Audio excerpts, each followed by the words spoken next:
자넷 데니스는 최근에 이혼을 하고 세 자녀와 함께 살고 있었고 아이들에 관해서라면 뭐든 해내는 엄마였습니다. 1990년 12월 7일 금요일 이날도 아이들과 저녁 식사를 하고 곧 다가올 크리스마스를 위해 집을 꾸미고 있었습니다.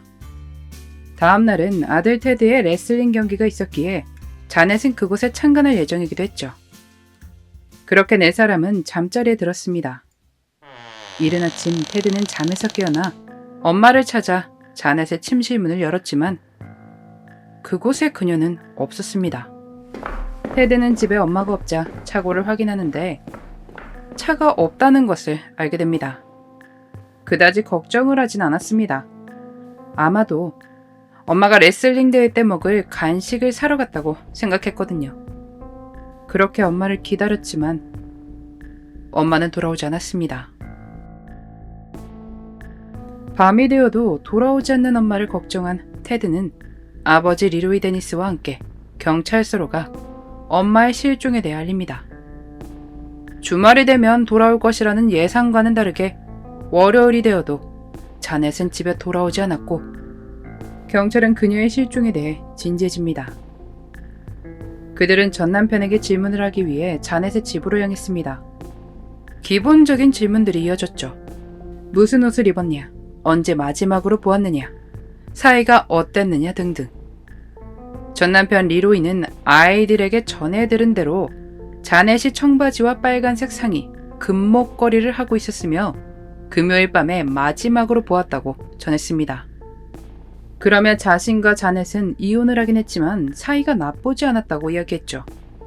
또 자신은 자넷이 사라지던 당시 농장에 있었다고 주장했고 이것은 리로이의 엄마가 알리바이를 증언해 주었습니다. 경찰은 자넷의 집을 수색하지만 별다른 흔적을 발견하지 못했습니다. 그냥 스르륵 하고 방금 떠난 것처럼 보였죠. 이번에는 자넷의 가족에게 찾아가 그녀에 관한 이야기를 들었습니다. 그녀의 아버지는 자넷이 절대 그런 식으로 아이들만 두고 사라질 리 없다고 확신했고 리로이에게 들었던 것과는 다른 이야기를 듣게 됩니다. 자넷은 리로이를 좋아하지 않았으며 이혼 후 새로운 남자친구 짐을 만나고 있었다고 합니다. 그런데 가족들이 말한 현재 남자친구인 짐이 수상한 행동을 보입니다. 자넷이 사라지고 자신이 가지고 있던 자넷의 집 열쇠를 이용해 아무도 없을 때 그 집에 들어간 겁니다. 경찰은 새로운 용의자를 발견했고 그와 인터뷰를 하기 위해 약속을 잡았습니다. 남자친구 진과 인터뷰를 하기 며칠 전에 경찰은 자넷의 차를 공항에서 발견합니다. 차에는 크리스마스 선물로 추정되는 장난감들이 트렁크에 가득 있었는데 이렇게 선물이 가득 찬 차를 공항에 두었다? 이건 이상한 일이었죠. 그랬기에 경찰은 그녀에게 분명 문제가 생겼다고 판단합니다. 그때 경찰이 당황을 하는 일이 벌어지는데 자넷의 남자친구 짐이 어떻게 알았는지 그 현장에 나타난 겁니다. 그는 단지 자넷의 차를 찾기 위해 주차장을 돌아다니고 있었을 뿐이라고 주장했습니다. 결국 그가 어떻게 여기에 알고 나타난 건지에 대해선 알아내지 못합니다. 남자친구 짐이 너무 이상한 행동들을 연이어 보이지 않습니까? 경찰은 왜 자넷이 사라지고 그 집에 들어갔는지 질문을 합니다. 자넷이 늘 제게 부탁했어요. 우리 둘 사이를 비밀로 유지해달라고요. 그래서 제가 그녀에게 써줬던 연애 편지를 찾기 위해 집에 들어갔던 겁니다. 그러며 편지 상자를 경찰에게 보여주었습니다. 게다가 그는 자넷과 만나면서 당시 다른 여성과 함께 살고 있었습니다. 이것에 대해 자넷과 헤어지고 다른 여성과 함께하려 했던 것이다 라는 주장을 했습니다. 그렇게 그를 용의자 중 한 명으로 보고 있을 때 경찰에게 리로이와 자넷의 관계에 대한 제보가 들어옵니다. 결혼 생활 당시 리로이는 자넷이 무엇을 하던 간섭하고 통제했다고 합니다. 그 흔한 액세서리조차 하지 못하게 할 정도였다고 하네요.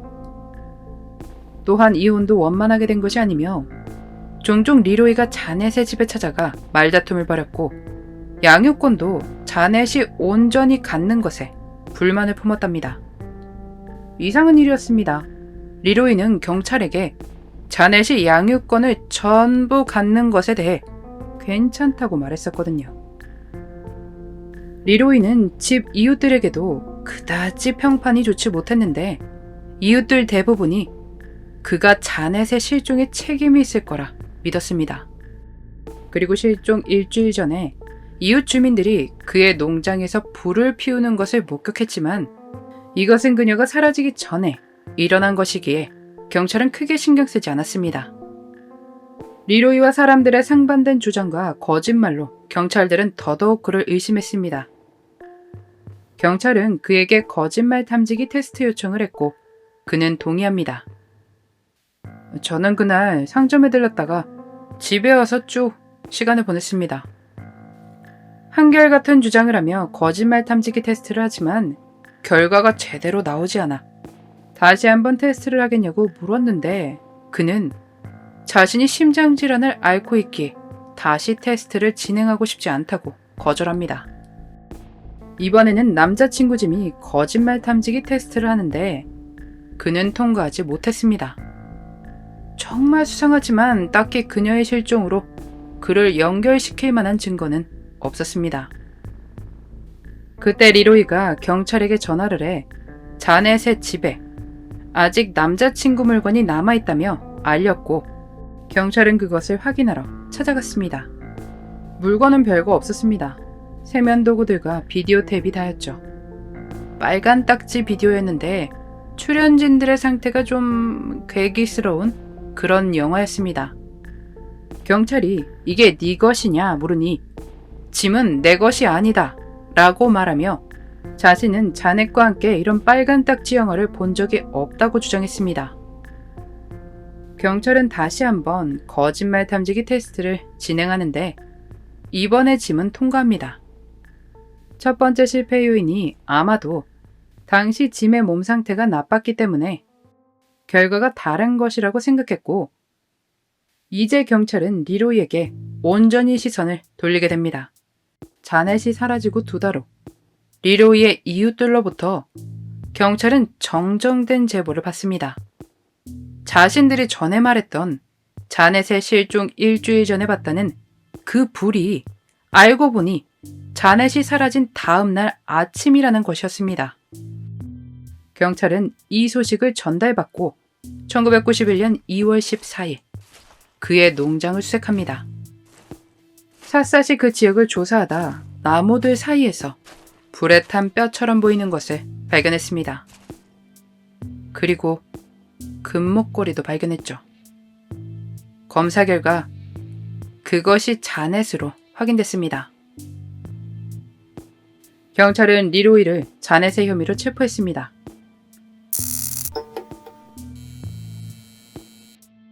경찰의 추측에 따르면 사건 당일 리로이가 자넷을 누구도 모르게 데리고 나와 자신 소유의 건물에 둔 뒤 다시 자넷의 집으로 돌아와 그녀의 차를 몰아 공항에 세워두고 자신은 택시를 타서 자넷의 집으로 돌아왔고 자넷의 집 앞에 세워둔 자신의 차를 타고 자넷이 있는 곳으로 돌아간 뒤 일을 벌였을 것이라고 생각했습니다. 재판이 열렸고 리로이는 배심원의 만장일치로 유죄가 내려지며 가석방 가능성 없는 종신형이 선고됐습니다. 그의 재판에서 아들 테드가 증언을 했었는데 아버지가 그럴 리 없어요. 아버지 농장에서 발견된 그 뼈는 주머니쥐라고 했단 말이에요.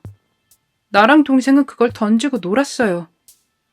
라는 이야기를 했었죠. 상당히 놀라운 이야기입니다. 리로이가 얼마나 무서운 사람인지 저는 테드의 이야기를 듣고 느꼈습니다. 그렇게 노는 모습을 보며 자넷을 내려다보고 자신이 더 우월하다고 느꼈을까요?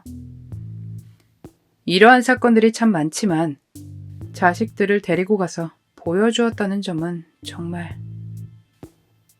밝혀진 바는 없지만 그에겐 여러 가지 동기가 있습니다. 이혼과 양육권, 그리고 자넷의 새로운 남자친구 등등이죠. 참 못났습니다. 그렇게까지 했어야만 했는지. 자넷이 다음 생에선 더 좋은 사람을 만나서 더 예쁘고 아름다운 사랑을 하길 바라보며 오늘 영상 마치겠습니다. 자신이 모든 일을 저질러 놓고는 뻔뻔하게 경찰을 속이려고 했던 리로이 데니스의 그날의 미스터리였습니다.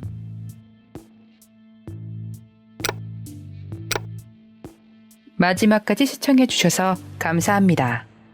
좋아요와 구독은 저에게 큰 힘을 줍니다. 오늘 하루도 수고하셨습니다. 좋은 밤 보내세요.